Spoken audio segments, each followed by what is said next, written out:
कुत्ते पर जब सस्सा आया, बादशाह ने तब शहर बसाया. અમદાવાદનું નામ અહમદ શાહ બાદશાહના નામ પરથી પડ્યું અને બાદશાહે આ શહેર વસાવ્યું. Ahmedabad railway station. અમદાવાદનું આ સેન્ટ્રલ રેલવે સ્ટેશન છે, જે અમદાવાદની જીવાદોરી સમાન છે.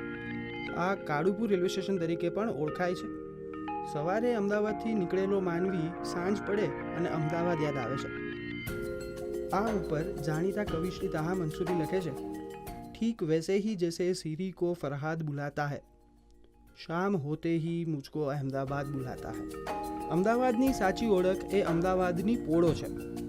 પોળોના પરિચય વિના અમદાવાદનો પરિચય એ અધૂરો ગણાવી શકાય.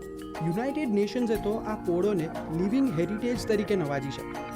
ખાસ તો નવાઈની વાત એ છે, શરૂઆતના સમયમાં અમદાવાદના બાદશાહ પોળમાં રહેતા હતા. અમદાવાદમાં આશરે 360 જેટલી પોળો હતી, પરંતુ વધતા વિકાસને કારણે પોળો હવે સાંકડી થવા લાગી છે અને કહી શકાય ને તો ખાલી હાથ મિલાવાય એટલી જગ્યા રહી છે.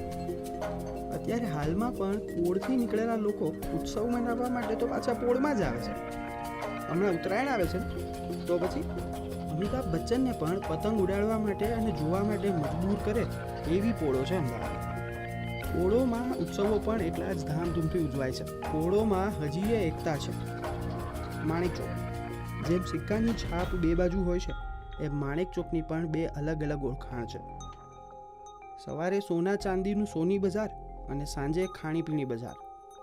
રાત્રે 2 વાગે પણ કોઈ અમદાવાદી ભૂખ્યો થાય તો તરત જ માણેક ચોક યાદ આવે છે. માણેક ચોક ગ્વાલિયર ઢોસા, ભાજી પાઉં, આઈસ્ક્રીમ સેન્ડવિચ વગેરે માટે ફેમસ છે. માણેક ચોકથી આગળ ચાલતા ચાલતા જઈએ તો 3 દરવાજા આવે. એ પછી ભદ્રકાળી મંદિર અને ભદ્રનો કિલ્લો આવે. સિદ્દી સૈયદની જાળી ગુર્જરી જોવા હાલી. વહુ તમે ના જશો જોવાને, ત્યાં બાદશાહો બળો મિજાજી. સિદ્દી સૈયદની જાળી આ એક જ પથ્થરમાંથી બનેલી છે. આ જાળી અમદાવાદના ચિહ્ન તરીકે પણ ઓળખાય છે, એલિસ બ્રિજ. હવે એક એવા બ્રિજની વાત કરવા જઈ રહ્યા છે કે જે અમદાવાદના પૂર્વ અને પશ્ચિમ બંને કિનારાને સાંકળે છે. આ અમદાવાદનો પહેલો બ્રિજ છે, જે લાકડાનો બનેલો હતો અને એટલે લક્કડિયા પુલ તરીકે પણ ઓળખાતો હતો. કાંકરિયા. વડછાયાની હોડી હંકારે કાંકરિયાની પાળે, જળ વર્તુળ બહુ વિસ્તારે કાંકરિયાની પાળે.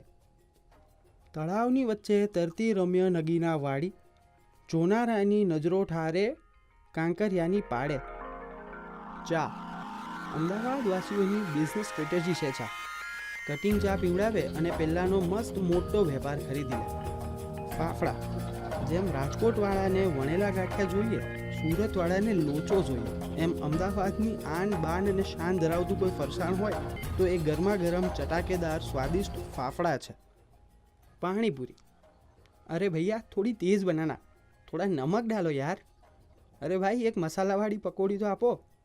અરે યાર 10 રૂપિયાની પૂરી ખાધી છે, 3-4 કોરી પકોડી તો આપો. આલ્ફા 1.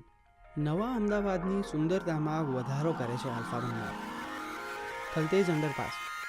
અમદાવાદની શાનમાં વધારો કરતો આ થલતેજ અંડરપાસ છે. રિવરફ્રન્ટ.